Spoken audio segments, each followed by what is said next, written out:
ਗੁਰਮੁਖ ਪਿਆਰਿਓ, ਬਾਣੀ ਸ਼ੁਰੂ ਹੁੰਦੀ ਹੈ ਚੌ ਬੋਲੇ। ਮਹਲਾ ਪੰਜਵਾਂ। ਪੰਜਵੇਂ ਸਤਿਗੁਰੂ ਜੀ ਦੀ ਲਿਖੀ ਹੋਈ ਰਚਨਾ ਹੈ ਚੌ ਬੋਲੇ।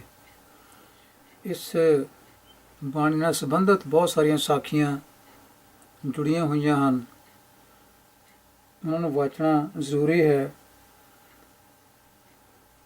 ਤੇ ਇਸ ਦੇ ਵਿੱਚ 4 ਸ਼ਬਦ ਐਸੇ ਹਨ ਜਿਨ੍ਹਾਂ ਨੂੰ ਕਈਆਂ ਨੇ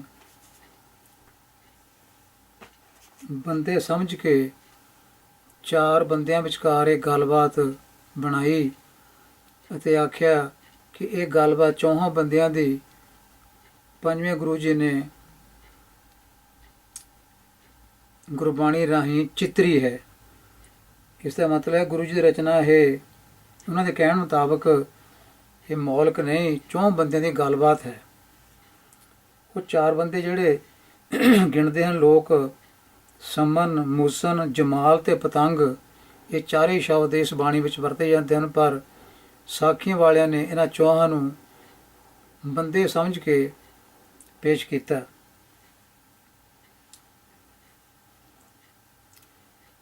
ਸਮਨ ਤੇ ਮੂਸਨ 2 ਸ਼ਬਦ ਵਿੱਚ ਆਉਂਦੇ ਹਨ ਇਸ ਰਚਨਾ ਵਿੱਚ, ਤੇ ਇਹਨਾਂ ਨੂੰ ਬੰਦੇ ਸਮਝ ਕੇ ਸਾਖੀਆਂ ਦੇ ਰੂਪ ਵਿੱਚ ਕਈਆਂ ਨੇ ਪੇਸ਼ ਕੀਤਾ ਹੈ। ਸਭ ਤੋਂ ਪਹਿਲਾਂ ਇਹ ਦੇਖੀਏ ਵੀ ਇਹ ਕਹਾਣੀ ਚੱਲੀ ਕਿੱਥੋਂ। ਡਾਕਟਰ ਰਤਨ ਸਿੰਘ ਜੱਗੀ ਨੇ ਆਪਣੇ ਗੁਰੂ ਗ੍ਰੰਥ ਸਾਹਿਬ ਵਿਸ਼ਵ ਕੋਸ਼ ਦੂਜੇ ਭਾਗ ਵਿੱਚ ਦੱਸਿਆ ਕਿ ਸਭ ਤੋਂ ਪਹਿਲਾਂ ਸੋਮਦੇਵ ਨੇ ਇਹ ਕਹਾਣੀ ਚਿੱਤਰੀ ਸੀ ਤੇ ਪੁਸਤਕ ਦਾ ਨਾਮ ਸੀ ਕਥਾ ਸਰਿਤ ਸਾਗਰ।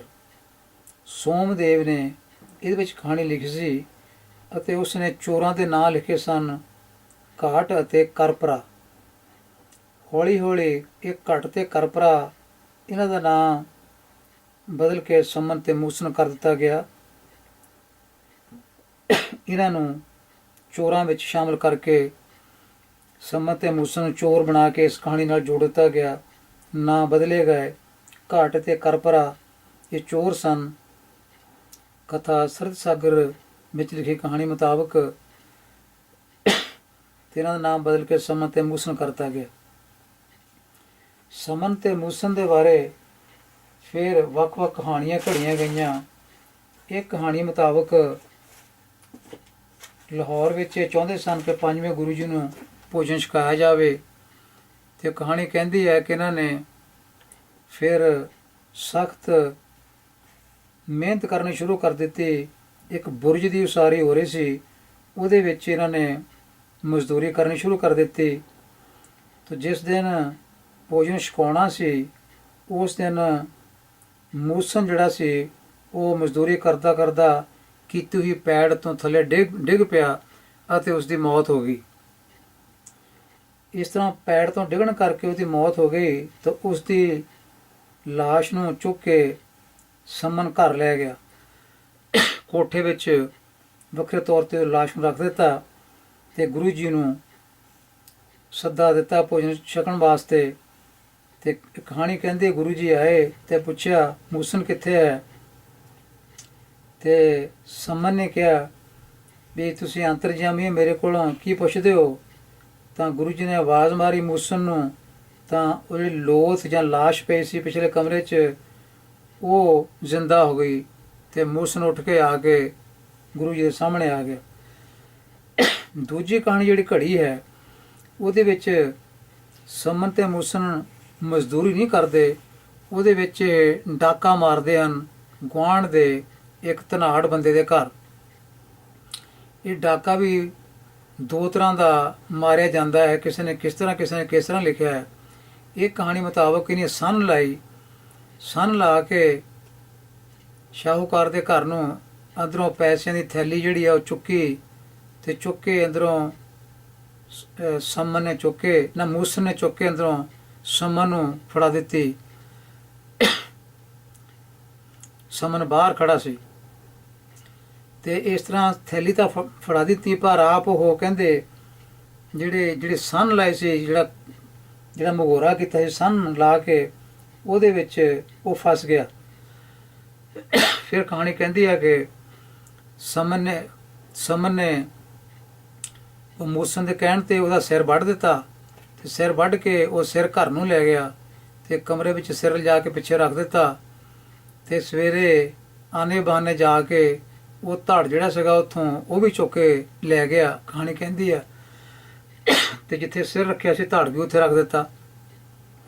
ਫਿਰ ਗੁਰੂ ਜੀ ਨੂੰ ਸੱਦਿਆ ਪ੍ਰਸ਼ਾਦਾ ਛਕਣ ਵਾਸਤੇ, ਤਾਂ ਉਹੀ ਫਿਰ ਇੱਥੇ ਘਟਨਾ ਵਾਪਰੀ ਕਿ ਗੁਰੂ ਜੀ ਨੇ ਕਿਹਾ ਮੂਸਨ ਕਿੱਥੇ ਹੈ। ਤੇ ਕਰਦਿਆਂ ਆਵਾਜ਼ ਜ਼ੋਰ ਨਾਲ ਮਾਰੀ, ਸਮਨ ਚੁੱਪ ਕਰ ਰਿਹਾ। ਜ਼ੋਰ ਨਾਲ ਆਵਾਜ਼ ਮਾਰੀ, ਉਹਨੇ ਜ਼ੋਰ ਨਾਲ ਆਵਾਜ਼ ਸੁਣ ਕੇ ਕਹਿੰਦੇ ਉਹ ਜਿਹੜਾ ਮੂਸਨ ਸੀ ਉਹਦਾ ਸਿਰ ਜਿਹੜਾ ਉਹ ਧੜ ਨਾਲ ਜੁੜ ਗਿਆ ਤੇ ਗੁਰੂ ਜੀ ਕੋਲ ਆ ਗਿਆ। ਤਾਂ ਇਹ ਦੋ ਤਰ੍ਹਾਂ ਦੀਆਂ ਕਰਾਮਾਤੀ ਕਹਾਣੀਆਂ ਜਿਹੜੀਆਂ ਉਹ ਗੁਰੂ ਜੀ ਵੱਲੋਂ ਕੀਤੀਆਂ ਗਈਆਂ, ਇਹ ਕਹਾਣੀਕਾਰਾਂ ਨੇ ਘੜੀਆਂ ਹਨ ਇਸ ਤਰ੍ਹਾਂ। ਤੀਜੀ ਕਹਾਣੀ ਜਿਹੜੀ ਆ ਉਹ ਇਹ ਕਹਿੰਦੀ ਆ ਵੀ ਉਹ ਸ਼ਾਹੂਕਾਰ ਦੇ ਚੋਰੀ ਕਰਨ ਗਏ ਤੇ ਛੱਤ ਪਾੜ ਦਿੱਤੀ। ਛੱਤ ਪਾੜ ਕੇ ਜਿਹੜਾ ਮੂਸਨ ਸੀ ਉਹ ਕਮਰੇ ਵਿੱਚ ਉਤਰਿਆ ਹੇਠਾਂ, ਤੇ ਉਹ ਦੁਕਾਨ ਵਿੱਚੋਂ ਬਾਣੀਏ ਦੁਕਾਨ ਵਿੱਚੋਂ ਸਮਾਨ ਚੁੱਕ ਕੇ ਫੜਾਈ ਜਾਂਦਾ, ਉਹ ਛੱਤ ਤੇ ਰੱਖੀ ਜਾਂਦਾ ਉਹਦਾ ਪਿਓ। ਤੇ ਜਦੋਂ ਉਸਨੂੰ ਖਿੱਚਦਾ ਹੈ ਉੱਪਰ ਨੂੰ ਤੇ ਹੇਠੋਂ ਬਾਣੀਆਂ ਜਾਗ ਪੈਂਦਾ, ਉਹਦੀ ਮੂਸਨ ਦੀ ਲੱਤ ਫੜ ਲੈਂਦਾ ਹੈ ਤੇ ਲੱਤ ਛੱਡਦਾ ਨਹੀਂ।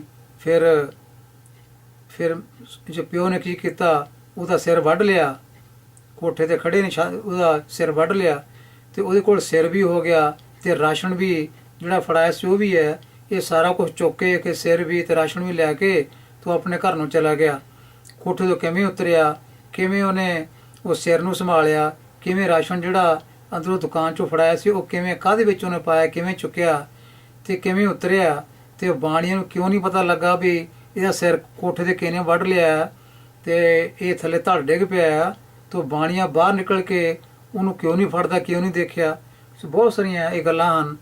ਪਰ ਉਹ ਸਮਾਨ ਲੈ ਕੇ ਘਰ ਨੂੰ ਆ ਗਿਆ ਤੇ ਫਿਰ ਉਹ ਧੜ ਵੀ ਲੈ ਕੇ ਆਪਣਾ ਸਿਰ ਲੈ ਕੇ ਘਰ ਨੂੰ ਆ ਗਿਆ।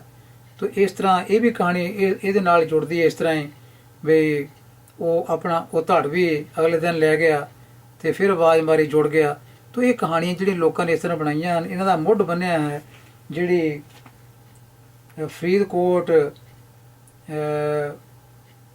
ਫਰੀਦਕੋਟੀਆਂ ਵਾਲਾ ਜਿਹੜਾ ਟੀਕਾ ਉਹ ਪੁਸਤਕ ਹੈ, ਉਹਦੇ ਵਿੱਚ ਇਹ ਕਹਾਣੀ ਜਿਹੜੀ ਉਹਨਾਂ ਨੇ ਲਿਖ ਕੇ ਇਹਦਾ ਮੁੱਢ ਬੰਨਿਆ।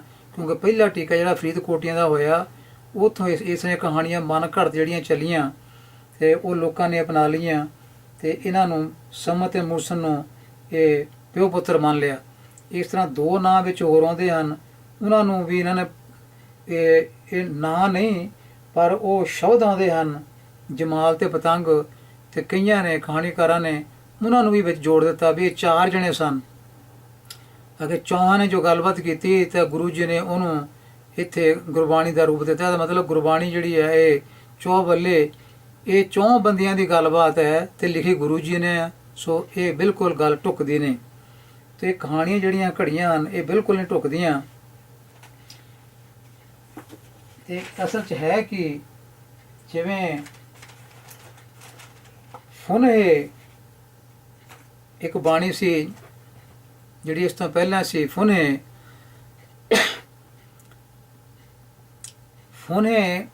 ਉਹ ਇੱਕ ਛੰਦ ਦਾ ਨਾਂ ਸੀ, ਛੰਦ ਜਾਂ ਛੰਤ ਦਾ ਨਾਂ ਸੀ, ਜਿਹਦੇ ਵਿੱਚ ਕੋਈ ਸ਼ਬਦ ਵਾਰ-ਵਾਰ ਆਉਂਦਾ ਹੈ, ਜਿਵੇਂ ਹਰਿਆਂ ਸ਼ਬਦ ਵਾਰ-ਵਾਰ ਆਉਂਦਾ ਹੈ, ਉਹ ਸ਼ੰਤ ਸੀ। ਤੇ ਉਹ ਸ਼ੰਤ ਸੀ ਤੇ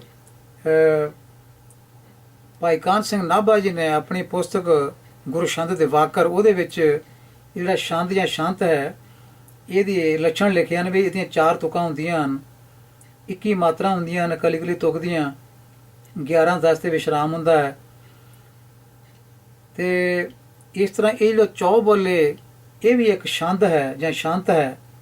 ਚੌ ਬੋਲੇ ਇਹਦੀਆਂ ਵੀ 4 ਤੁਕਾਂ ਹੁੰਦੀਆਂ ਹਨ, 15 ਮਾਤਰਾ ਹੁੰਦੇ ਨੇ ਹਰ ਤੁਕ ਦੀਆਂ। ਤੇ ਇਸ ਤਰ੍ਹਾਂ ਇਹ ਦੋ ਜਿਹੜੇ ਸਿਰਲੇਖ ਹਨ ਇਹ ਛੰਦਾਂ ਦੇ ਨਾਂ ਹਨ। ਉੱਥੇ ਫੁਨੇ ਉਹ ਛੰਦ ਹਨ ਜਿਹਨਾਂ ਦਾ ਨਾਂ ਫੁਨੇ, ਇੱਥੇ ਚੌਬੋਲੇ, ਇਹ ਵੀ ਚੌਬੋਲੀ ਇੱਕ ਛੰਦ ਦਾ ਨਾਂ ਹੈ, ਚੌਬੋਲਾ। ਤੇ ਇਸ ਤਰ੍ਹਾਂ ਚੌਬੋਲੇ ਜਿਹੜੇ ਵੱਖ-ਵੱਖ ਛੰਦ ਲਿਖੇ ਗਏ ਉਹਨਾਂ ਦਾ ਨਾਂ ਚੌਬੋਲੇ ਹੈ। तो गल असल च की है, संस्कृत शब्द सीगा सुमनस, सुमनस तो सुमनस तो ये बदल के बन गया समन। ਇਹਦਾ मतलब है चंगे मन वाला, खुले दिल वाला, दानी सुभाव वाला। ਤੇ डॉक्टर जग्गी ने भी अपने ਜਿਹੜਾ ਉਹਨਾਂ ਨੇ ਲਿਖਿਆ ਹੈ ਗੁਰੂ ਗ੍ਰੰਥ ਵਿਸ਼ਵਕੋਸ਼, ਉਹਦੇ ਵਿੱਚ ਇਹ ਲਿਖਿਆ ਹੈ, ਇਹਦਾ ਅਰਥ ਚੰਗੇ ਮਨ ਵਾਲਾ। ਸੁਮਨਸ ਤੋਂ ਇਹ ਬਣਿਆ ਹੈ। ਇਸ ਤਰ੍ਹਾਂ ਜਿਹੜਾ ਮੂਸਨ ਸ਼ਬਦ ਹੈ, ਇਹ ਸੰਸਕ੍ਰਿਤ ਸ਼ਬਦ ਮੁਸ਼ ਜਾਂ ਮੂਸ਼ਨ ਤੋਂ ਬਣਦਾ ਹੈ। ਮੂਸਨ ਇਹਦਾ ਮਤਲਬ ਹੈ ਜਿਹੜਾ ਲੁੱਟਿਆ ਜਾਂਦਾ ਹੋਵੇ, ਜਿਹਦਾ ਕੁਝ ਧਨ, ਜਿਹੜਾ ਧਨ ਮਾਲ ਜਿਹਦਾ ਲੁੱਟਿਆ ਜਾ ਰਿਹਾ ਹੋਵੇ। ਤੋ ਇਸ ਤਰ੍ਹਾਂ ਇਹ ਜਿਹੜੀਆਂ ਕਹਾਣੀਆਂ ਨਾਲ ਜੋੜੀਆਂ ਹੋਈਆਂ ਇਸ ਬਾਣੀ ਦੇ ਨਾਲ, ਉਹ ਨਿਰਾਧਾਰ ਹਨ, ਉਹਨਾਂ ਦਾ ਕੋਈ ਸਿਰ ਮੂੰਹ ਨਹੀਂ ਹੈ, ਉਹ ਨਿਰਾਧਾਰ ਹਨ। ਇਹ ਬਾਣੀ ਚੌਂ ਬੰਦਿਆਂ ਦੀ ਲਿਖੀ ਹੋਈ ਨਹੀਂ ਹੈ ਕਿ ਗੁਰੂ ਜੀ ਨੇ ਉਹਨੂੰ ਕਵਿਤਾ ਰੂਪ ਦਿੱਤਾ ਹੈ। ਇੱਥੇ ਇਹ ਸਤਿਗੁਰੂ ਦੀ ਆਪਣੀ ਮੌਲਿਕ ਰਚਨਾ ਹੈ। ਇਹਦੇ ਵਿੱਚ ਕੋਈ ਜਮਾਲ ਤੇ ਪਤੰਗ, ਇਹ ਚਾਰ ਬੰਦੇ ਜਿਹੜੇ ਲੋਕਾਂ ਕਹਾਣੀਕਾਰਾਂ ਨੇ ਬਣਾਏ ਹਨ, ਵੀ ਇੱਕ ਸੰਮਨ ਹੈ, ਇੱਕ ਮੂਸਨ ਹੈ, ਪਿਓ ਪੁੱਤਰ ਹਨ, ਇੱਕ ਜਮਾਲ ਹੈ, ਇੱਕ ਪਤੰਗ ਹੈ। ਪਤੰਗ ਦਾ ਮਤਲਬ ਭੌਰਾ ਹੈ, ਜਮਾਲ ਦਾ ਅਰਥ ਜਿਹੜਾ ਹੈ ਉਹ ਕੋਮਲ ਸੁੰਦਰਤਾ ਹੈ, ਜਿਹੜਾ ਇੱਥੇ ਵਰਤਿਆ ਗਿਆ ਹੈ। ਤੋ ਇਸ ਤਰ੍ਹਾਂ ਇੱਥੇ ਕੋਈ ਇਸ ਤਰ੍ਹਾਂ ਦੀਆਂ ਕਹਾਣੀਆਂ ਨਹੀਂ ਹਨ ਜਿਹੜੀਆਂ ਇਸ ਬਾਣੀ ਨਾਲ ਜੋੜੀਆਂ ਜਾਣ। ਤੇ ਸਤਿਗੁਰੂ ਪਾਤਸ਼ਾਹ ਜੀ ਨੇ ਇਹ ਇੰਡੀਪੈਂਡੈਂਟ ਰਚਨਾ ਕੀਤੀ ਹੈ। ਇਹ ਕਿਸੇ ਚੌਂ ਬੰਦਿਆਂ ਦੀ ਕਹੀ ਹੋਈ ਗੱਲਬਾਤ ਨੂੰ ਕਲਮਬੰਦ ਨਹੀਂ ਕੀਤਾ ਗਿਆ ਇੱਥੇ। ਤੋ ਆਹ ਹੁਣ ਪ੍ਰੋਫੈਸਰ ਸਾਹਿਬ ਸਿੰਘ ਦਾ ਜੋ ਟੀਕਾ ਹੈ, ਉਹਦੇ ਮੁਤਾਬਕ ਉਹਨਾਂ ਨੇ ਇਸ ਬਾਣੀ ਦੇ ਕਿਵੇਂ ਅਰਥ ਕੀਤੇ ਹਨ। ਉਹਨਾਂ ਨੇ ਕਿਤੇ ਵੀ ਇਹ ਗੱਲ ਨਹੀਂ ਲਿਖੀ ਕਿ ਇੱਥੇ ਪਿਓ ਪੁੱਤਰ ਹਨ ਜਾਂ ਜਮਾਲ ਤੇ ਪਤੰਗ ਹਨ ਤੇ ਉਹ ਕੁਛ ਕਰ ਰਹੇ ਹਨ। ਇਹ ਬਾਣੀ ਜਿਹੜੀ ਹੈ ਇਹ ਸਿੱਖੀ ਦਾ ਉਪਦੇਸ਼ ਦੇ ਰਹੀ ਹੈ, ਸਤਿਗੁਰਾਂ ਦਾ ਉਪਦੇਸ਼ ਦੇ ਰਹੀ ਹੈ। ਤੇ ਉਹਨਾਂ ਦੀ ਜੋ ਵਿਆਕਰਨ ਹੈ ਜਾਂ ਉਹਨਾਂ ਦੀ ਸੋਝੀ ਹੈ, ਕਿਉਂਕਿ ਆਪ ਉਹ ਸੰਸਕ੍ਰਿਤ ਦੇ ਵੀ ਵਿਦਵਾਨ ਸਨ। ਪ੍ਰੋਫੈਸਰ ਸਾਹਿਬ ਸਿੰਘ, ਉਹਨਾਂ ਨੂੰ ਡੀ.ਲੈਟ ਦੀ ਆਨਰਰੀ ਡਿਗਰੀ ਮਿਲੀ ਸੀ, ਪਰ ਉਹਨਾਂ ਦਾ ਨਾਂ ਪ੍ਰੋਫੈਸਰ ਹੀ ਬਹੁਤਾ ਪ੍ਰਸਿੱਧ ਰਿਹਾ। ਤੇ ਸਕੂਲਾਂ ਕਾਲਜਾਂ ਵਿੱਚ ਵੀ ਉਹਨਾਂ ਨੇ ਪੜ੍ਹਾਇਆ, ਸੰਸਕ੍ਰਿਤ ਵਿਦਿਆ ਵੀ ਪੜ੍ਹਾਈ, ਗੁਰਬਾਣੀ ਵੀ ਪੜ੍ਹਾਈ। ਇਸ ਕਰਕੇ ਉਹਨਾਂ ਦੀ ਖੋਜ ਜਿਹੜੀ ਹੈ ਉਹ ਟੂ ਦੀ ਪੁਆਇੰਟ ਹੈ ਅਤੇ ਸ਼ਬਦਾਂ ਦੇ ਜੋ ਅਰਥ ਹਨ ਉਹਨਾਂ ਦੇ ਬਿਲਕੁਲ ਨੇੜੇ ਹੈ, ਢੁੱਕਦੀ ਹੈ। ਕਹਾਣੀਆਂ ਜਿਹੜੀਆਂ ਬਣਾਈਆਂ ਗਈਆਂ ਹਨ ਉਹ ਨਿਰਾਧਾਰ ਹਨ। ਸੋ ਆਓ ਹੁਣ ਬਾਣੀ ਸ਼ੁਰੂ ਕਰਦੇ ਹਾਂ। ਇਹਦੇ ਵਿੱਚ ਮੰਗਲਾਚਰਨ ਦਿੱਤਾ ਗਿਆ ਹੈ ਛੋਟੇ ਰੂਪ ਵਿੱਚ। ਇਹ ਕਰਤਾਰਪੁਰੀ ਬੀੜ ਤੱਕ ਛਾਪਿਆ ਨਹੀਂ ਗਿਆ, ਪਰ ਇਸ ਨੂੰ ਪਹਿਲਾਂ ਬੋਲਾਂਗੇ ਕਿਉਂਕਿ ਕਰਤਾਰਪੁਰੀ ਬੀੜ ਦੇ ਮੰਗਲ ਉਹ ਸਾਰੇ ਪਹਿਲਾਂ ਲਿਖੇ ਗਏ ਹਨ ਤੇ ਪਹਿਲਾਂ ਹੀ ਬੋਲੇ ਜਾਂਦੇ ਸਨ। ਇੱਕ ਓੰਕਾਰ ਸਤਿ ਗੁਰ ਪ੍ਰਸਾਦਿ। ਤੋ ਗੁਰੂ ਦੀ ਕਿਰਪਾ ਨਾਲ ਕੌਣ ਮਿਲਦਾ ਹੈ, ਕਿਸ ਨਾਲ ਜਾਣ ਪਛਾਣ ਹੁੰਦੀ ਹੈ, ਉਹ ਹੈ ਇੱਕ ਓੰਕਾਰ ਸਤਿ, ਜਿਹੜਾ ਇੱਕ ਹੈ, ਜਿਹੜਾ ਸਦਾ ਹੀ ਹਾਜ਼ਰ ਹੈ, ਸਦਾ ਹੀ ਕਾਇਮ ਹੈ, ਕਿਤੇ ਜਾਂਦਾ ਨਹੀਂ ਹੈ, ਜੋ ਸਤ ਸਰੂਪ ਹੈ, ਝੂਠ ਨਹੀਂ ਹੈ, ਜਿਹਦੀ ਹੋਂਦ ਹੈ। ਚੌਬੋਲੇ ਮਹਲਾ ਪੰਜਵਾਂ। ਸੰਮਨ, ਇਹਦਾ ਪਾਠ ਹੈ ਸੰਮਨ। ਇਹਦਾ ਮਤਲਬ ਹੈ ਚੰਗੇ ਮਨ ਵਾਲਾ, ਖੁੱਲੇ ਦਿਲ ਵਾਲਾ, दानी पुरुष। सम्मन जो इस प्रेम की दाम क्या होती साठ। क्यों शब्द कक्के के पैर अद्धा जइया है, ਇਹਦਾ ਐੜਾ ਬਣਨਾ ਹੈ। ਕੱਕੇ ਨੂੰ ਸਹਿਰੀ ਐੜਾ ਤੇ ਊੜ ਹਾਏ ਨੂੰ ਔਂਕੜ ਕਿਉਂ। ਇਹਦਾ ਪਾਠ ਹੋਏਗਾ ਕਿਉਂ।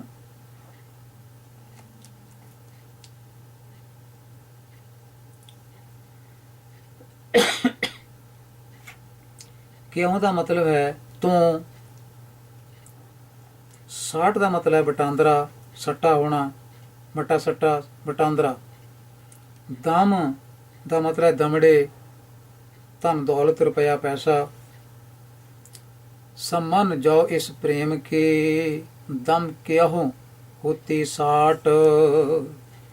ਤੇ ਦਾਨੀ ਮਨੁੱਖ, ਦਾਨ ਕਰਨ ਵਾਲੇ ਸੱਜਣ, ਖੁੱਲੇ ਦਿਲ ਵਾਲੇ ਸੱਜਣ, ਜਿਹੜਾ ਪ੍ਰੇਮ ਹੈ ਪ੍ਰਭੂ ਦਾ, ਉਹ ਰੁਪਏ ਪੈਸੇ ਦੇ ਵੱਟੇ ਨਹੀਂ ਮਿਲਦਾ। ਕੰਚਨ ਸਿਉ ਪਾਈਏ ਨਹੀਂ ਤੋਲੇ, ਮਨ ਦੇ ਰਾਮ ਲਿਆ ਹੈ ਮੋਲ। ਪ੍ਰਭੂ ਦਾ ਨਾਮ ਜਿਹੜਾ ਰੁਪਇਆ ਪੈਸੇ ਦੇ ਵੱਟੇ ਨਹੀਂ ਹੱਥ ਆਉਂਦਾ।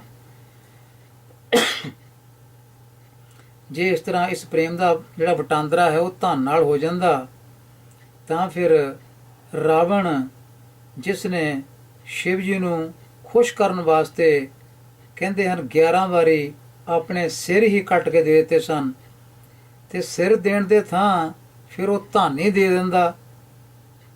ਉਹ ਰਾਵਣ ਕਿਹੜਾ ਕੋਈ ਫਕੀਰ ਜਾਂ ਕੰਗਾਲ ਸੀ, ਰੁਪਏ ਪੈਸੇ ਵਾਲਾ ਸੀ। ਤੋ ਰੁਪਇਆ ਪੈਸਾ ਦੇਣ ਦੀ ਥਾਂ ਉਸਨੇ ਆਪਣਾ ਸਿਰ ਕੱਟ ਕੇ ਦਿੱਤਾ 11 ਵਾਰੀ ਸ਼ਿਵ ਜੀ ਨੂੰ ਪ੍ਰਸੰਨ ਕਰਨ ਵਾਸਤੇ। ਜਿਹਦਾ ਮਤਲਬ ਹੈ ਪ੍ਰੇਮ ਲੈਣਾ ਹੈ ਤਾਂ ਉਹ ਧਨ ਨਾਲ ਨਹੀਂ ਮਿਲਦਾ।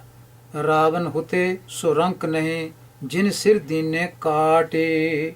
ਤੋ ਰਾਵਣ ਵਰਗੇ ਕਿਹੜੇ ਕੰਗਾਲ ਸਨ, ਉਹ ਪੈਸੇ ਨਾਲ ਵੀ ਪ੍ਰੇਮ ਲੈ ਸਕਦੇ ਸਨ, ਪਰ ਰਾਵਣ ਨੇ ਵੀ ਆਪਣਾ ਸਿਰ ਕੱਟ ਕੇ ਇੱਕ ਵਾਰੀ ਨਹੀਂ 11 ਵਾਰੀ ਸ਼ਿਵ ਜੀ ਨੂੰ ਖੁਸ਼ ਕਰਨ ਵਾਸਤੇ ਦਿੱਤਾ।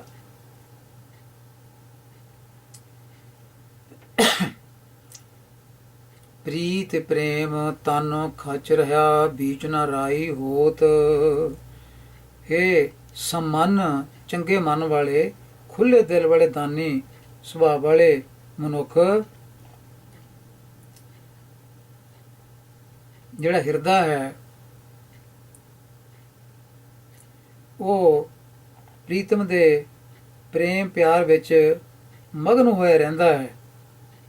ਜਿਸ ਪ੍ਰਾਣੀ ਦਾ ਹਿਰਦਾ ਪ੍ਰੀਤ ਪ੍ਰੇਮ ਤਨ ਖਚ ਰਿਹਾ, ਆਪਣੇ ਪ੍ਰੀਤਮ ਦੇ ਪ੍ਰੇਮ ਵਿੱਚ ਮਗਨ ਰਹਿੰਦਾ ਹੈ, ਫਿਰ ਬੀਚ ਨਾ ਰਾਈ ਹੋਤ, ਉਹਦੇ ਅੰਦਰ ਫਿਰ ਆਪਣੇ ਪ੍ਰੀਤਮ ਵੱਲੋਂ ਰਤਾ ਭਰ ਵੀ ਕੋਈ ਬਿੱਥ ਨਹੀਂ ਹੁੰਦੀ, ਵਿਚੋਲਗਰੀ ਕੋਈ ਬਿੱਥ ਨਹੀਂ ਹੁੰਦੀ। ਬੀਚ ਦਾ ਮਤਲਬ ਕੋਈ ਵਿੱਥ ਨਹੀਂ ਹੁੰਦੀ ਉਹਦੇ ਵਿੱਚ ਅਤੇ ਪ੍ਰੀਤਮ ਵਿੱਚ। ਚਰਨ ਕਮਲ ਮਨ ਬੇਧਿਓ, ਬੂਝਨ ਸੁਰਤੀ ਸੰਜੋਗ। ਜਿਸ ਤਰ੍ਹਾਂ ਭੌਰਾ ਜਿਹੜਾ ਹੈ ਉਹ ਕਮਲ ਦੇ ਫੁੱਲਾਂ ਵਿੱਚ ਉਹ ਵਿਝ ਜਾਂਦਾ ਹੈ, ਉਹਦਾ ਮਨ ਜਿਹੜਾ ਹੈ ਉਹ ਵਿਧਿਆ ਜਾਂਦਾ ਹੈ, ਉਹਨਾਂ ਵਿੱਚ ਉਹ ਫਸ ਜਾਂਦਾ ਹੈ ਕਮਲ ਦੇ ਫੁੱਲਾਂ ਵਿੱਚ। ਤਿਵੇਂ ਉਸ ਪ੍ਰਾਣੀ ਦਾ ਮਨ ਵੀ ਪ੍ਰਭੂ ਦੇ ਸੋਹਣੇ ਚਰਨ ਕਮਲਾਂ ਵਿੱਚ ਵਿਝਿਆ ਜਾਂਦਾ ਹੈ। ਜਿਵੇਂ ਕਮਲ ਦੇ ਫੁੱਲ ਤੇ ਭੌਰਾ ਮਸਤ ਹੋ ਜਾਂਦਾ ਹੈ, ਉਹਦਾ ਮਨ ਮੋਹ ਜਾਂਦਾ ਹੈ ਕਮਲ ਦੇ ਫੁੱਲਾਂ ਦੁਆਰਾ। ਚਰਨ ਕਮਲ ਮਨ ਬੇਧਿਓ, ਬੂਝਨ ਸੁਰਤੀ ਸੰਜੋਗ। ਤੇ ਇਸ ਤਰ੍ਹਾਂ ਬੂਝਨ ਉਹਦੀ ਸਮਝਣ ਵਾਲੀ ਜਿਹੜੀ ਮਾਨਸਿਕ ਤਾਕਤ ਹੈ, ਲਗਨ ਹੈ, ਉਹ ਪ੍ਰਭੂ ਦੇ ਚਰਨਾਂ ਵਿੱਚ ਲੀਨ ਹੋਈ ਰਹਿੰਦੀ ਹੈ। ਸਾਗਰ ਮੇਰ ਉਦਿਆਨ ਬਨ, ਨਵਖੰਡ ਬਸੁਦਾ ਭਰਮ। ਸਾਗਰ ਮਤਲਬ ਸਮੁੰਦਰ, ਮੇਰ ਦਾ ਮਤਲਬ ਇਹ ਪਹਾੜ ਦਾ ਨਾਂ ਹੈ ਸੁਮੇਰ ਪਰਬਤ, ਉਦਿਆਨ ਦਾ ਮਤਲਬ ਜੰਗਲ, ਬਨ ਇਹਦਾ ਮਤਲਬ ਵੀ ਜੰਗਲ ਹੈ, ਬਸਦਾ ਦਾ ਅਰਥ ਹੈ ਧਰਤੀ, ਨਵਖੰਡ ਧਰਤੀ ਦੇ 9 ਟੋਟੇ ਮੰਨੇ ਗਏ ਹਨ, ਭਾਵ ਸਾਰੀ ਧਰਤੀ। ਇੱਥੇ ਸਾਗਰ ਮੇਰ ਉਦਿਆਨ ਬਨ, ਨਵਖੰਡ ਬਸੁਦਾ ਭਰਮ। ਤੋ ਮੂਸ਼ਨ ਪ੍ਰੇਮ ਪਿਰਮ ਕੈ, ਗਨੋ ਏਕ ਕਰਿ ਕਰਮ। ਮੂਸ਼ਨ ਸ਼ਬਦ ਜਿਹੜਾ ਹੈ ਸੰਸਕ੍ਰਿਤ ਦੇ ਸ਼ਬਦ ਮੁਸ਼ ਤੋਂ ਬਣਦਾ ਹੈ। ਮੁਸ਼ ਇਹ ਇੱਥੇ ਢਿੱਡ ਪਾੜਵਾਂ ਸ਼ਸ਼ਾ ਹੁੰਦਾ ਹੈ ਸੰਸਕ੍ਰਿਤ ਵਿੱਚ। ਮੁਸ਼ ਇਹਦਾ ਮਤਲਬ ਹੈ ਲੁੱਟ ਲੈਣਾ, ਟੂ ਰੋਬ, ਟੂ ਸਟੀਲ। ਤਾਂ ਮੂਸ਼ਨ ਪ੍ਰੇਮ ਪਿਰਮ ਕੈ, ਗਨੋ ਏਕ ਕਰਿ ਕਰਮ। ਤਾਂ ਇਹ ਜਿਹੜਾ ਉਦਮ ਹੈ ਸਮੁੰਦਰ, ਪਰਬਤ, ਜੰਗਲ, ਸਾਰੀ ਧਰਤੀ ਦਾ ਭ੍ਰਮਣ ਕਰਨਾ, ਥਾਂ ਥਾਂ ਤੇ ਫਿਰਨਾ, ਇਹ ਇਸ ਤਰ੍ਹਾਂ ਹੈ ਕਿ ਜਿਸ ਤਰ੍ਹਾਂ ਕੋਈ ਆਪਣਾ ਜਿਹੜਾ ਆਤਮਿਕ ਜੀਵਨ ਲੁਟਾ ਰਿਹਾ ਹੈ, ਮੂਸ਼ਨ ਲੁੱਟਿਆ ਜਾ ਰਿਹਾ ਜਿਹੜਾ ਆਪਣੇ ਆਤਮਿਕ ਜੀਵਨ ਵੱਲੋਂ। ਅਤੇ ਇਹ ਜੋ ਕਰਮ ਹੈ ਇਹ ਪ੍ਰਭੂ ਪ੍ਰੀਤਮ ਦੇ ਪ੍ਰੇਮ ਦੇ ਰਸਤੇ ਵਿੱਚ ਇਹ ਸਾਰਾ ਜਿਹੜਾ ਉਦਮ ਹੈ, ਇਹ ਭ੍ਰਮਣ ਕਰਨਾ ਸਮੁੰਦਰਾਂ, ਜੰਗਲਾਂ ਦਾ, ਧਰਤੀ ਦਾ, ਇਹ ਸਿਰਫ ਪ੍ਰਭੂ ਪ੍ਰੇਮ ਦੇ ਰਸਤੇ ਵਿੱਚ ਸਿਰਫ ਇੱਕ ਕਦਮ ਦੇ ਬਰਾਬਰ ਹੈ। ਮੂਸ਼ਨ ਮਸਕਰ ਪ੍ਰੇਮ ਕੇ ਰਹੀ ਜੋ ਅੰਬੁਰ ਛਾਏ। ਮਸਕਰ ਦਾ ਮਤਲਬ ਹੈ ਇੱਥੇ ਚਾਂਦਨੀ। ਸੰਸਕ੍ਰਿਤ ਵਿੱਚ ਮਸਕਰ ਦਾ ਮਤਲਬ ਹੁੰਦਾ ਹੈ ਚੰਦਰਮਾ।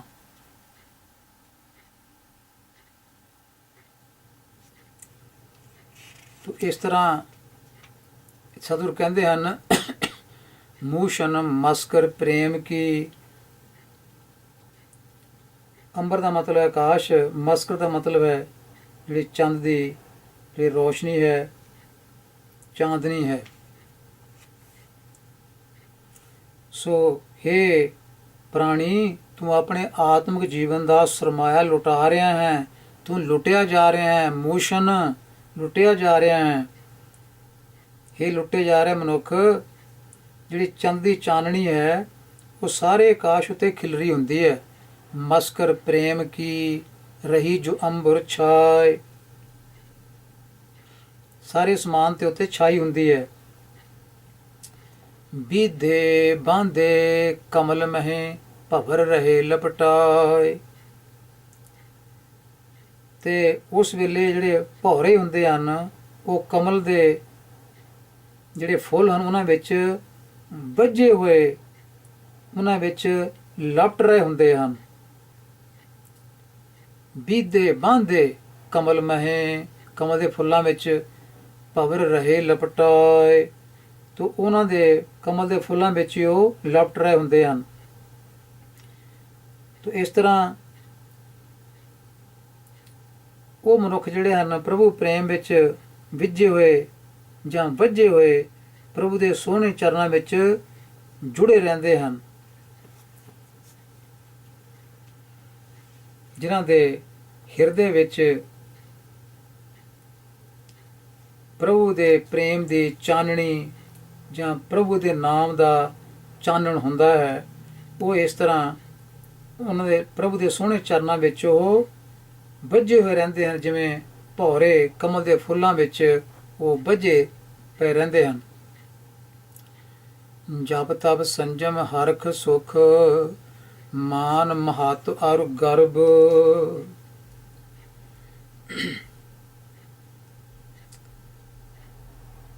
ਮੂਸ਼ਨ ਨਿਮਖਕ ਪ੍ਰੇਮ ਪਰ ਵਾਰੀ ਵਾਰ ਦਿਓ ਸਰਬ।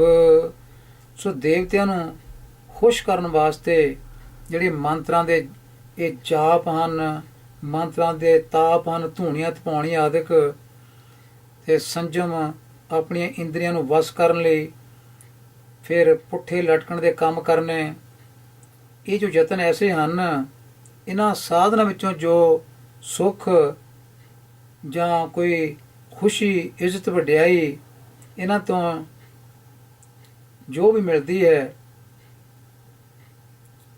ਇਹਨਾਂ ਵਿੱਚ ਹੀ ਆਤਮਿਕ ਜੀਵਨ ਨੂੰ ਲੁਟਾ ਰਹੇ ਮਨੁੱਖ। ਇਹ ਪ੍ਰਾਣੀ, ਮੈਂ ਤਾਂ ਅੱਖ ਝਮਕਣ ਜਿੰਨੇ ਸਮੇਂ ਵਾਸਤੇ ਪ੍ਰਭੂ ਪਿਆਰ ਤੋਂ ਇਹਨਾਂ ਸਾਰੇ ਸਾਧਨਾਂ ਨੂੰ ਕੁਰਬਾਨ ਕਰਦਾ ਹਾਂ। ਮੂਸ਼ਨ ਤੋਂ ਭਾਵ ਲੁੱਟੇ ਜਾ ਰਹੇ ਮਨੁੱਖ ਨਿਮਖਕ ਪ੍ਰੇਮ ਪਾਰੇ। ਸੋ ਪ੍ਰਭੂ ਦੇ ਪ੍ਰੇਮ ਉਤੋਂ ਵਾਰੀ ਵਾਰ ਦਿਓ ਸਰਬ। ਇਹ ਸਾਰੇ ਜੋ ਇਹ ਕਰਮ ਕਾਂਡ ਆਦਿਕ ਹਨ, ਜਾਪ ਕਰਨੇ, ਧੂਣੀਆਂ ਤਪਾਉਣੀਆਂ ਆਦਿਕ, ਇੰਦਰੀਆਂ ਨੂੰ ਵਸ ਕਰਨ ਦੇ ਸੰਜਮ ਆਦਿਕ, ਇਹ ਸਾਰੇ ਮੈਂ ਪ੍ਰਭੂ ਦੇ ਇੱਕ ਪ੍ਰੇਮ ਤੋਂ ਸਾਰੇ ਇਹਨਾਂ ਨੂੰ ਮੈਂ ਕੁਰਬਾਨ ਕਰਦਾ ਹਾਂ। ਪ੍ਰਭੂ ਦਾ ਪ੍ਰੇਮ ਇੱਕ ਨਿਮਖ ਵਾਸਤੇ ਵੀ ਬਹੁਤ ਚੰਗਾ ਹੈ ਇਹਨਾਂ ਕਰਮ ਕਾਂਡਾਂ ਦੇ ਸਾਧਨਾਂ ਨਾਲ। ਮੂਸ਼ਨ ਮਰਮ ਨ ਜਾਣਈ ਮਰਤ ਹਿਰਤ ਸੰਸਾਰ। ਇਹ ਆਤਮਿਕ ਜੀਵਨ ਨੂੰ ਲੁਟਾ ਰਹੇ ਪ੍ਰਾਣੀ, ਮੂਸ਼ਨ ਤੋਂ ਭਾਵ ਹੈ ਲੁੱਟੇ ਜਾ ਰਹੇ ਮਨੁੱਖ, ਇਹ ਤੇਰੇ ਵਾਂਗ ਜਿਸ ਤਰ੍ਹਾਂ ਤੂੰ ਹੈ ਨਾ ਲੁੱਟਿਆ ਜਾ ਰਿਹਾ, ਇਹ ਸੰਸਾਰ ਵੀ ਪ੍ਰੇਮ ਦਾ ਉਹ ਭੇਦ ਨਹੀਂ ਜਾਣਦਾ। ਮਰਮ ਨ ਜਾਣਈ ਮਰਤ ਹਿਰਤ ਸੰਸਾਰ। ਇਹ ਸੰਸਾਰ ਜਿਹੜਾ ਜਗਤ ਹੈ ਇਹ ਵੀ ਪ੍ਰੇਮ ਦਾ ਇਹ ਭੇਦ ਨਹੀਂ ਜਾਣਦਾ।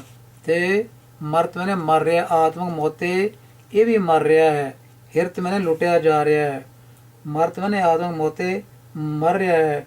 ਮਰਮ ਤੋਂ ਭਾਵ ਹੈ ਭੇਦ, ਭੇਦ ਤੋਂ ਹਿਰਤ ਲੁੱਟਿਆ ਜਾ ਰਿਹਾ। ਇਸ ਤਰ੍ਹਾਂ ਤੇਰੇ ਵਾਂਗ ਸੰਸਾਰ ਵੀ ਜਿਹੜਾ ਹੈ ਇਹ ਲੁੱਟਿਆ ਜਾ ਰਿਹਾ ਹੈ, ਆਤਮ ਮੋਤੇ ਮਰ ਰਿਹਾ ਹੈ। ਆਤਮ ਜੀਵਨ ਦੀ ਪੂੰਜੀ ਤੇਰੇ ਵਾਂਗ ਇਹ ਵੀ ਲੁਟਾ ਰਿਹਾ ਹੈ। ਪ੍ਰੇਮ ਪਿਰਮ ਨ ਬੇਧਿਓ ਉਰਜਿਓ ਮਿੱਥ ਵਿਵਹਾਰ। ਸੋ ਪ੍ਰਭੂ ਦੇ ਚਰਨਾਂ ਵਿੱਚ ਇਹ ਸੰਸਾਰ ਜਿਹੜਾ ਹੈ ਉਹ ਆਪਣਾ ਮਨ ਨਹੀਂ ਜੋੜਦਾ। ਜਿਹੜੇ ਨਾਸ਼ਵੰਤ ਪਦਾਰਥ ਹਨ, ਮੋਹ ਮਾਇਆ ਆਦਿਕ, ਉਹਦੇ ਚੱਕਰ ਵਿੱਚ ਹੀ ਇਹ ਫਸਿਆ ਰਹਿੰਦਾ ਹੈ। ਮੋਹ ਮਾਇਆ ਦੇ ਸਵਾਦਾਂ ਵਿੱਚ ਇਹ ਲਪਟੇ ਰਹਿੰਦਾ। ਇਹਦਾ ਵਿਹਾਰ ਉੱਥੇ ਤੱਕ ਹੀ ਸੀਮਿਤ ਹੈ। ਘੱਬ ਦੱਬ ਜਬ ਜਾਰੀਐ ਵਿਛੁਰਤ ਪ੍ਰੇਮ ਬਿਹਾਲ। ਘੱਬ ਤੋਂ ਮਤਲਬ ਘਰ, ਦੱਬ ਤੋਂ ਮਤਲਬ ਦਰਵਯ, ਦਰਵਯ ਦਾ ਮਤਲਬ ਹੁੰਦਾ ਧਨ ਪਦਾਰਥ।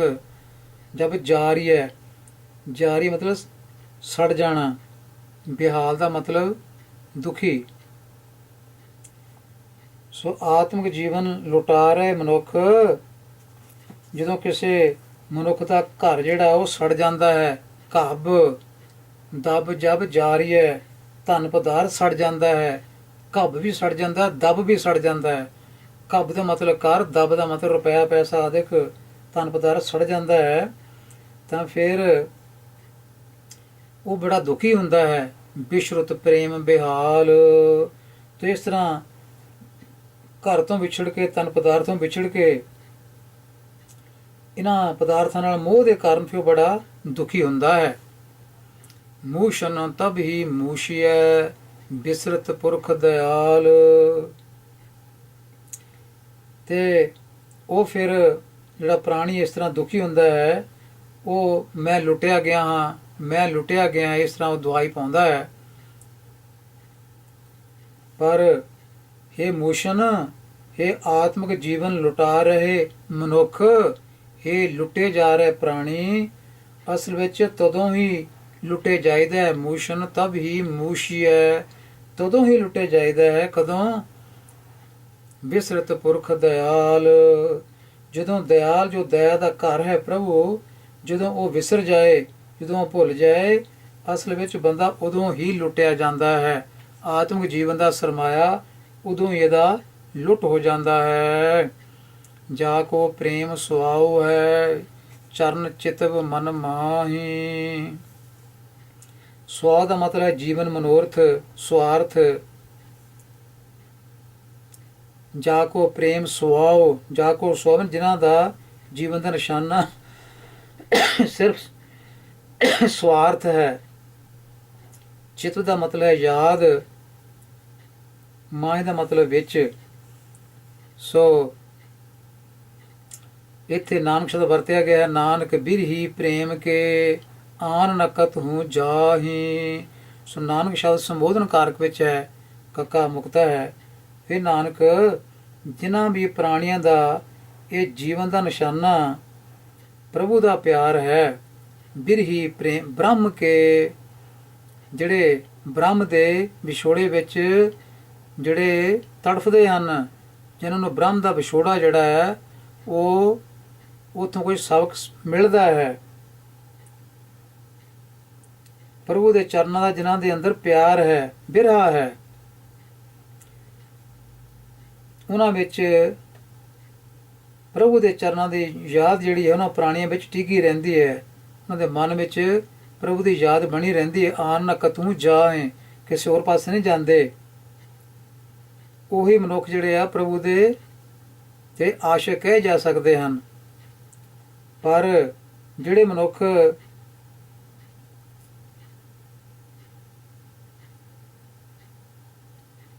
ਹੋਰ ਕਰਮ ਕਾਂਡਾਂ ਵਿੱਚ ਲੱਗੇ ਰਹਿੰਦੇ ਹਨ, ਸਮੁੰਦਰਾਂ, ਧਰਤੀ ਅਤੇ ਪਹਾੜਾਂ ਆਦਿਕ ਦੇ ਭ੍ਰਮਣ ਵਿੱਚ ਰਹਿੰਦੇ ਹਨ, ਉਹ ਕਿਸੇ ਪਾਸੇ ਵੱਲ ਵੀ ਨਹੀਂ ਜਾਂਦੇ। ਭਾਵ ਉਹ ਪ੍ਰਭੂ ਦੇ ਚਰਨਾਂ ਨਾਲ ਆਪਣਾ ਚਿੱਤ ਜੋੜ ਨਹੀਂ ਸਕਦੇ।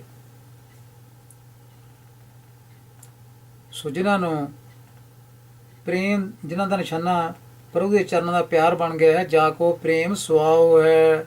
ਸੋ ਪ੍ਰੇਮ ਜਿਨ੍ਹਾਂ ਦਾ ਨਿਸ਼ਾਨਾ ਬਣ ਗਿਆ ਜੀਵਨ ਦਾ,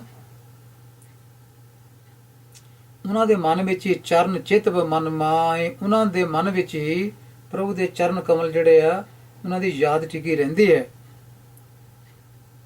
ਉਹੀ ਅਸਲ ਵਿੱਚ ਬ੍ਰਹਮ ਦੇ ਬਿਰਹੀ ਹਨ, ਆਸ਼ਿਕ ਹਨ। ਬਿਰਹੀ ਵਿਯੋਗ ਨੂੰ ਸਮਝਣ ਵਾਲੇ, ਬਿਰਹੇ ਵਿੱਚ ਜੀਣ ਵਾਲੇ ਆਸ਼ਿਕ ਪ੍ਰਭੂ ਦੇ ਆਸ਼ਿਕ ਹਨ। ਬਿਰਹੀ ਬ੍ਰਹਮ ਕੇ ਪ੍ਰਭੂ ਦੇ।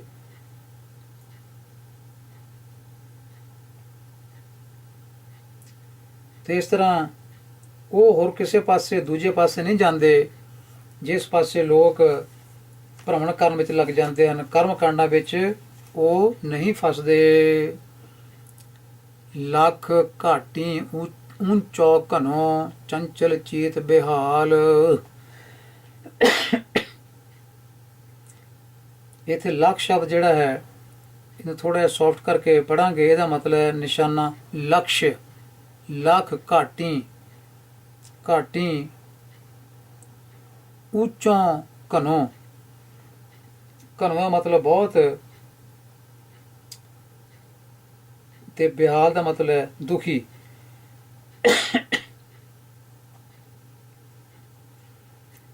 ਤੋ ਹੈ ਭਾਈ, ਇਹ ਸੱਜਣ, ਜਿਹੜਾ ਪ੍ਰਾਣੀ ਦਾ ਮਨ ਬੜਾ ਚੰਚਲ ਹੈ, ਚੰਚਲ ਹੈ, ਅਤੇ ਇਹ ਅਨੇਕਾਂ ਉੱਚੀਆਂ ਉੱਚੀਆਂ ਜਿਹੜੀਆਂ ਚੋਟੀਆਂ ਹਨ, ਘਾਟੀਆਂ ਹਨ, ਉੱਥੇ ਹੀ ਉੱਪੜਨ ਦਾ ਆਪਣਾ ਨਿਸ਼ਾਨਾ ਬਣਾਈ ਰੱਖਦਾ ਹੈ। ਕਾਹਦੇ ਵਾਸਤੇ? ਦੁਨੀਆ ਵਿੱਚ ਵਡਿਆਈ ਲੈਣ ਲਈ, ਮਾਣ ਲੈਣ ਵਾਸਤੇ, ਅਤੇ ਇਸ ਤਰ੍ਹਾਂ ਕਰਦਾ ਹੋਇਆ ਦੁਖੀ ਹੁੰਦਾ ਹੈ। ਲੱਖ ਦਾ ਮਤਲਬ ਲਕਸ਼, ਨਿਸ਼ਾਨਾ। ਜਦੋਂ ਇਹ ਆਪਣਾ ਜੀਵਨ ਦਾ ਨਿਸ਼ਾਨਾ ਇਸ ਤਰ੍ਹਾਂ ਬਣਾ ਲੈਂਦਾ ਹੈ, ਉਦੋਂ ਇਹ ਦੁਖੀ ਹੁੰਦਾ ਹੈ। ਬਿਹਾਲ, ਦੁਖੀ ਹੁੰਦਾ ਹੈ। ਨੀਚ ਕੀਚ ਨਿਮ੍ਰਿਤ ਘਨੀ, ਕਰਨੀ ਕਮਲ ਜਮਾਲ। ਪਰ ਨੀਚ ਕੀਚ, ਕੀਚ ਦਾ ਭਾਵ ਹੈ ਚਿੱਕੜ।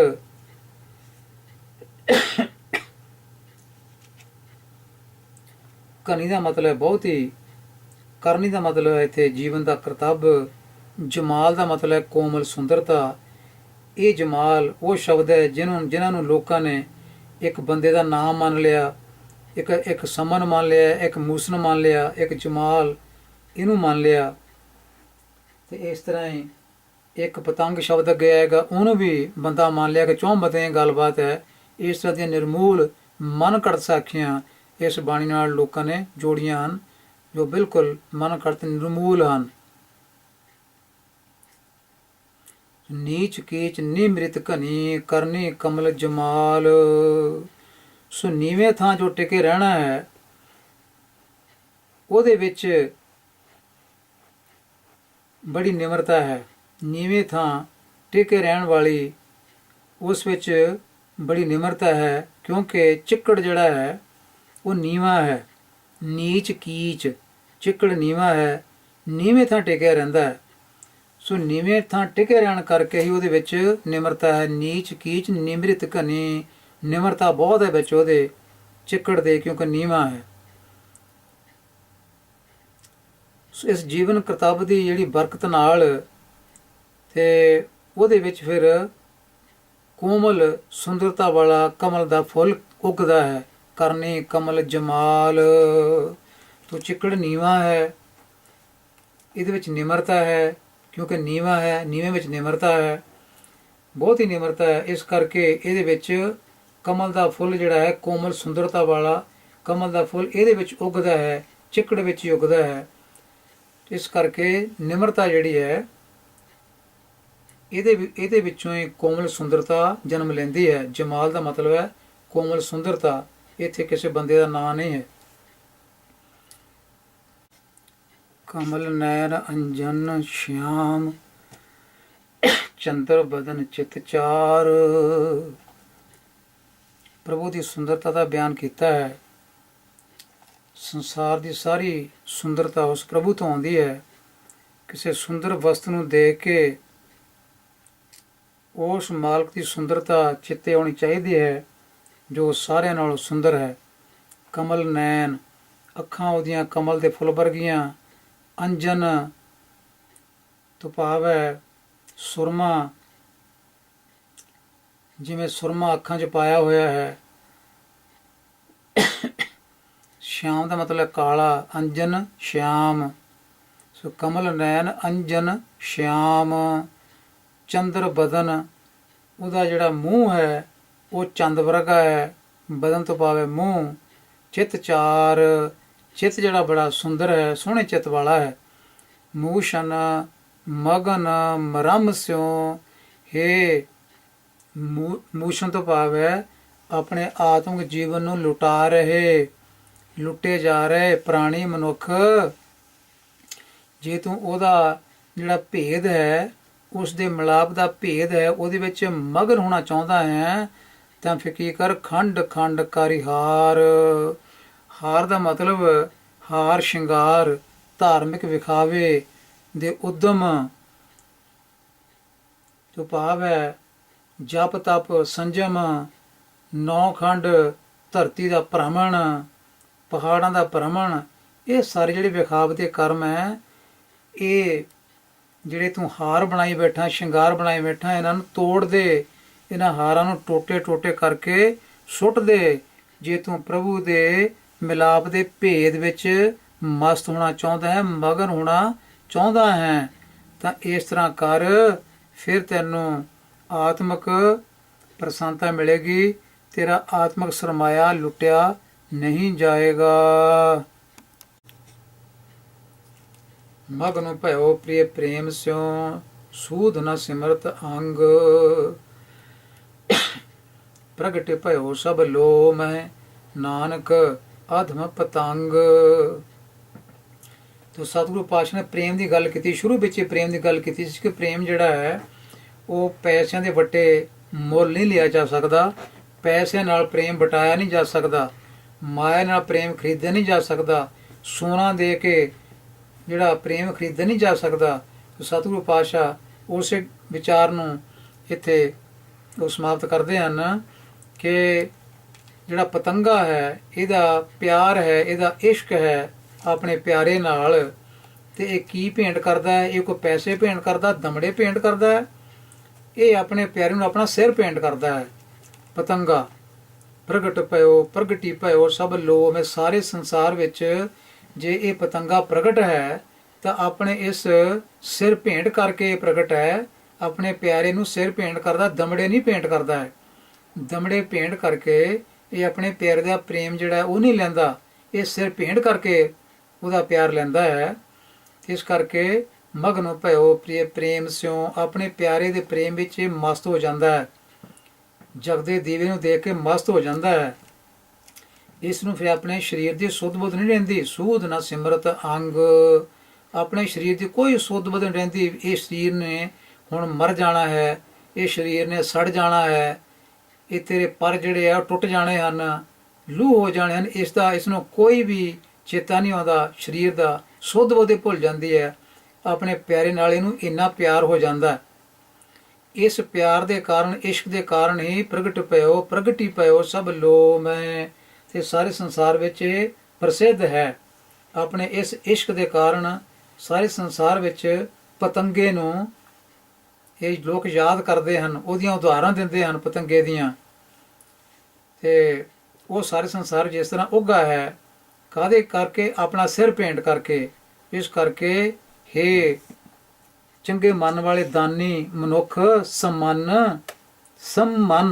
ਤੋਂ ਸੰਮਨ ਪਾਠ ਹੁੰਦਾ, ਸੰਮਨ, ਤੇ ਇਹਦਾ ਮਤਲਬ ਚੰਗੇ ਮਨ ਵਾਲਾ, ਖੁੱਲੇ ਦਿਲ ਵਾਲਾ ਦਾਨੀ।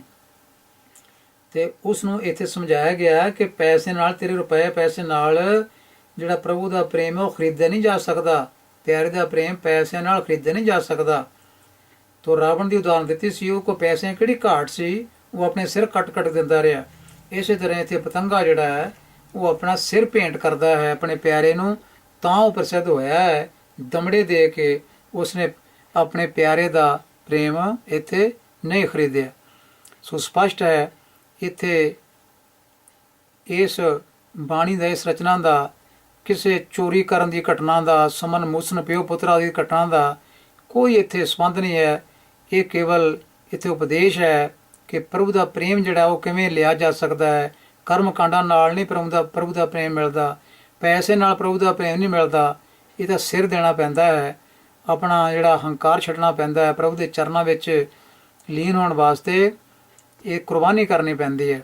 ਇਸ ਕਰਕੇ ਗੁਰਮੁਖੋ ਬੜਾ ਕੁਝ ਮਿਲਦਾ ਇਤਿਹਾਸ ਵਿੱਚ ਲਿਖਿਆ ਹੋਇਆ, ਪਰ ਜਿਨ੍ਹਾਂ ਸੱਜਣਾ ਨੇ ਮਿਹਨਤ ਕਰਕੇ ਇਹ ਖੋਜ ਕੀਤੀ ਹੈ, ਔਰ ਉਹ ਖੋਜ ਜਿਹੜੀ ਹੈ ਗੁਰੂ ਗ੍ਰੰਥ ਸਾਹਿਬ ਦੀ ਗੁਰਬਾਣੀ ਵਿਆਕਰਨ ਦੇ ਮੁਤਾਬਕ ਉਹਨਾਂ ਨੇ ਖੋਜ ਕੀਤੀ ਹੈ, ਅਰਥ ਕੀਤੇ ਹਨ, ਉਹ ਟੂ ਦੀ ਪੁਆਇੰਟ ਹਨ, ਉਹ ਢੁੱਕਦੇ ਹਨ। ਇਹ ਕਥਾ ਕਹਾਣੀਆਂ ਸਾਖੀ ਜਿਹੜੀਆਂ ਨਿਰਮੂਲ ਬਣੀਆਂ ਗਈਆਂ ਹਨ, ਇਹਨਾਂ ਦਾ ਕੋਈ ਵੀ ਲੈਣ ਦੇਣ ਨਹੀਂ ਹੈ। ਨਾ ਹੀ ਇੱਥੇ ਕੋਈ ਚੌਂ ਬੰਦਿਆਂ ਦੀ ਗੱਲਬਾਤ ਗੁਰੂ ਜੀ ਨੇ ਆਪਣੇ ਸ਼ਬਦਾਂ 'ਚ ਕਲਮਬੰਦ ਕੀਤੀ ਹੈ। ਇਹ ਮੌਲਿਕ ਰਚਨਾ ਹੈ ਗੁਰੂ ਜੀ ਦੀ। ਇਹ ਕੋਈ ਕਿਸੇ ਦੀ ਕਹੀ ਹੋਈ ਗੱਲ ਜਿਹੜੀ ਹੈ ਗੁਰੂ ਜੀ ਨੇ ਨਹੀਂ ਇੱਥੇ ਬਿਆਨ ਕੀਤੀ। ਆਪਣੀ ਇਹ ਰਚਨਾ ਉਹਨਾਂ ਦੀ ਮੌਲਿਕ ਰਚਨਾ ਹੈ। ਇੱਥੇ ਕਿਸੇ ਬੰਦਿਆਂ ਦੇ ਵਿੱਚ ਨਾਂ ਨਹੀਂ ਹਨ। ਪਤੰਗ, ਜਮਾਲ, ਸਮਨ, ਮੂਸਨਾ ਦੇ ਇਹ ਕਿਸੇ ਬੰਦਿਆਂ ਦੇ ਨਾਂ ਨਹੀਂ ਹਨ। ਤੋ ਸਮਨ ਦਾ ਮਤਲਬ ਹੈ ਚੰਗੇ ਦਿਲ ਵਾਲਾ, ਖੁੱਲ੍ਹੇ ਦਿਲ ਵਾਲਾ, ਦਾਨੀ। ਤੇ ਮੂਸ਼ਨ ਜਿਹੜਾ ਸ਼ਬਦ ਹੈ ਇਹਦਾ ਮਤਲਬ ਹੈ ਮੋਸ਼ਨ ਲੁੱਟਣਾ ਹੁੰਦਾ ਹੈ, ਜਿਹੜਾ ਲੁੱਟਿਆ ਜਾ ਰਿਹਾ ਹੈ, ਜਿਹਦਾ ਸਰਮਾਇਆ ਲੁੱਟਿਆ ਜਾ ਰਿਹਾ ਆਤਮ ਜੀਵਨ ਦਾ, ਉਹ ਹੈ ਮੂਸ਼ਨ। ਇਹ ਜਮਾਲ ਇਹ ਕੋਮਲ ਸੁੰਦਰਤਾ ਵਾਸਤੇ ਵਰਤਿਆ ਗਿਆ ਹੈ। ਪਤੰਗ ਸ਼ਬਦ ਇਹ ਭੰਬਟ ਵਾਸਤੇ ਵਰਤਿਆ ਗਿਆ ਹੈ। ਇਸ ਕਰਕੇ ਗੁਰਮੁਖੋ ਪ੍ਰੋਫੈਸਰ ਸਾਹਿਬ ਸਿੰਘ ਜੋ ਅਰਥ ਕੀਤੇ ਹਨ ਉਹ ਬਿਲਕੁਲ ਟੂ ਦੀ ਪੁਆਇੰਟ ਹਨ, ਅਤੇ ਉਹਨਾਂ ਨਾਲ ਹੀ ਇੱਥੇ ਜੋ ਉਹਨਾਂ ਦੀ ਜੋ ਵਿਚਾਰ ਉਹਨਾਂ ਨੇ ਪੇਸ਼ ਕੀਤੀ ਹੈ, ਇਸ ਬਾਣੀ ਦੀ ਵਿਆਖਿਆ ਕਰਨ ਲੱਗਿਆਂ ਤੇ ਉਸ ਨੂੰ ਹੀ ਇੱਥੇ ਪ੍ਰਮਾਣਿਤ ਮੰਨ ਕੇ ਚੱਲਣਾ ਚਾਹੀਦਾ ਹੈ। ਆਓ ਹੁਣ ਇਕੱਲੇ ਇਕੱਲੇ ਬੰਦ ਦਾ ਜੋ ਭਾਵ ਅਰਥ ਹੈ ਉਸ 'ਤੇ ਵਿਚਾਰ ਕਰਦੇ ਹਾਂ। ਜਿਹੜਾ ਪਹਿਲਾ ਬੰਦ ਹੈ ਇਸ ਦਾ ਮੁੱਖ ਭਾਵ ਹੈ ਕਿ ਪ੍ਰਭੂ ਦਾ ਪ੍ਰੇਮ ਧਨ ਦੌਲਤ ਦੇ ਵੱਟੇ ਨਹੀਂ ਲਿਆ ਜਾ ਸਕਦਾ। ਬੰਦ ਨੰਬਰ 2, ਸੱਚਾ ਪ੍ਰੇਮੀ ਉਹੀ ਹੈ ਜਿਹਦੇ ਅੰਦਰ ਆਪਣੇ ਪਿਆਰੇ ਨਾਲੋਂ ਜ਼ਰਾ ਵੀ ਵਿੱਥ ਨਹੀਂ ਹੁੰਦੀ, ਬੀਚ ਨਹੀਂ ਹੁੰਦੀ। ਨੰਬਰ 3, ਤੀਰਥ ਯਾਤਰਾ, ਧਰਤੀ ਦਾ ਰਟਨ ਕਰਨਾ, ਪਹਾੜਾਂ ਦਾ ਰਟਨ ਕਰਨਾ ਤੇ ਹੋਰ ਇਸ ਤਰ੍ਹਾਂ ਦੇ ਜਪ ਦੇ ਧੂਣੀਆਂ ਤਪਾਉਣ ਵਾਲੇ ਸਾਧਨ ਕਰਨੇ, ਇਹ ਪ੍ਰਭੂ ਪਿਆਰ ਦੇ ਰਸਤੇ ਵਿੱਚ ਕੌਡੀ ਜਿੰਨਾ ਵੀ ਇਹਨਾਂ ਦਾ ਮੁੱਲ ਨਹੀਂ ਹੈ, ਕੌਡੀ ਜਿੰਨਾ ਮੁੱਲ ਵੀ ਨਹੀਂ ਰੱਖਦੇ। ਨੰਬਰ 4, ਜਿਨ੍ਹਾਂ ਪ੍ਰਾਣੀਆਂ ਦੇ ਹਿਰਦੇ ਰੂਪੀ ਆਕਾਸ਼ ਨੂੰ ਪ੍ਰਭੂ ਪ੍ਰੇਮ ਦੀ ਚਾਨਣੀ ਮਸਕਰਤ ਪਾਵੇ, ਚਾਨਣੀ ਇਹ ਰੋਸ਼ਨ ਕਰਦੀ ਪਈ ਹੈ, ਉਹ ਸੱਜਣ ਪ੍ਰਭੂ ਦੇ ਚਰਨਾਂ ਵਿੱਚ ਮਸਤ ਰਹਿੰਦੇ ਹਨ, ਜੁੜੇ ਰਹਿੰਦੇ ਹਨ। ਭਾਵ ਗੁਰਬਾਣੀ ਦੇ ਵਿਚਾਰ ਵਿੱਚ ਉਹ ਲੱਗੇ ਰਹਿੰਦੇ ਹਨ। ਪ੍ਰਭੂ ਦੇ ਚਰਨਾਂ ਤੋਂ ਭਾਵ ਹੈ ਇੱਥੇ ਗੁਰਬਾਣੀ, ਗੁਰੂ ਦੇ ਸ਼ਬਦ। ਨੰਬਰ 5, ਜਾਪ ਤਾਪ, ਪੁੱਠੇ ਲਟਕਣਾ, ਸਰੀਰ ਨੂੰ ਕਸ਼ਟ ਦੇਣਾ, ਇਹ ਜਿਹੜੇ ਸਾਧਨ ਹੈ ਇਸ ਤਰ੍ਹਾਂ ਦੇ, ਇਹ ਪ੍ਰਭੂ ਦੇ ਟਾਕਰੇ ਵਿੱਚ ਇਹਨਾਂ ਦਾ ਕੋਈ ਮੁੱਲ ਨਹੀਂ ਹੈ। ਨੰਬਰ 6,